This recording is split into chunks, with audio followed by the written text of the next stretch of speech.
वह हॉस्पिटल में भर्ती था। सूख कर हड्डियों का ढांचा मात्र बचा था। पिछले 1 साल में सारी जमा पूंजी लग चुकी थी, मगर बीमारी थी कि ठीक होने का नाम ही नहीं ले रही थी। वह पत्नी से बोला, मुझे घर ले चल, अब इन सूखी हड्डियों पर पैसे लगाने से कोई फायदा नहीं है। पत्नी बोली, घर बेच दूंगी, मगर जब तक आप ठीक नहीं हो जाते मैं हार नहीं मानूंगी जी। वह भरी आंखों से बोला, घर मत बेचना, सर पर छत नहीं रहेगी तो तुम्हारा और बच्चों का क्या होगा। यह कहानी केशव की है। नौकरी छूट जाने के कारण वह मानसिक तनाव में रहने लगा था। तनाव इतना बढ़ा कि नींद आनी बंद हो गई थी। हर समय सर दर्द रहने लगा था। फिर और बीमारियां भी होने लगी। ब्लड प्रेशर, डायबिटीज और दिल की बीमारी ने भी घर कर लिया था। उसके शरीर पर कोई भी दवा काम नहीं कर रही थी। केशव की पत्नी मीरा कई हॉस्पिटल बदल चुकी थी, मगर कहीं भी राहत नहीं मिली। डॉक्टर का कहना था कि मरीज खुद ठीक होना ही नहीं चाहता। वह निराशा और अवसाद में घिरा हुआ है। सारी जमा पूंजी खत्म हो चुकी थी। गहने बिक चुके थे। घर में जितना भी महंगा सामान था सब बीमारी की भेंट चढ़ गया था। सारे रिश्तेदारों ने हाथ खड़े कर दिए थे।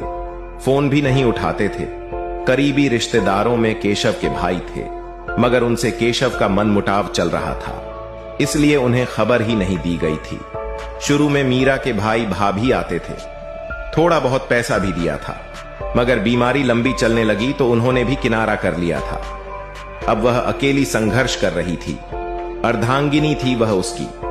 मरने के लिए अकेला कैसे छोड़ देती। उसके पति का गांव में अपने भाइयों से पुश्तैनी जमीन को लेकर झगड़ा हो गया था, इसलिए बोलचाल बंद थी। मीरा चाहती थी एक बार उसके भाइयों को खबर तो करे, मगर केशव ने साफ मना कर दिया था। उसे भाइयों से नफरत थी। एक शाम हॉस्पिटल में केशव बेसुध सा बेड पर पड़ा था। उसकी पत्नी दोनों बच्चों के साथ उसके पास बैठी थी कि अचानक केशव के चारों बड़े भाई आ गए। आते ही भाइयों ने कहा, इतना पराया कर दिया क्या रे? इतनी बड़ी मुसीबत में होकर भी याद नहीं किया। पता नहीं कैसे भाइयों को देखकर वह सुबक पड़ा, फिर जोर से रोने लगा। बड़ा भाई बोला, माना कि तू बंटवारे को लेकर नाराज था, हक की लड़ाई को लेकर नाराजगी अलग चीज है रे, मगर मुसीबत में भाइयों की ताकत तुमने आजमाई ही नहीं। फिर केशव के आंसू पोंछते हुए भाई ने कहा, मगर अब तू फिक्र मत कर, हम आ गए हैं, अब सब ठीक हो जाएगा।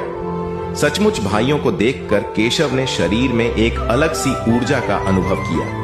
हिम्मत सी बंध गई। कई दिनों से परेशान मीरा की आंखों में भी आंसुओं के साथ एक उम्मीद की किरण नजर आई। फिर मीरा को घर भेजकर भाइयों ने केशव को संभाल लिया, अपनी पसंद के हॉस्पिटल में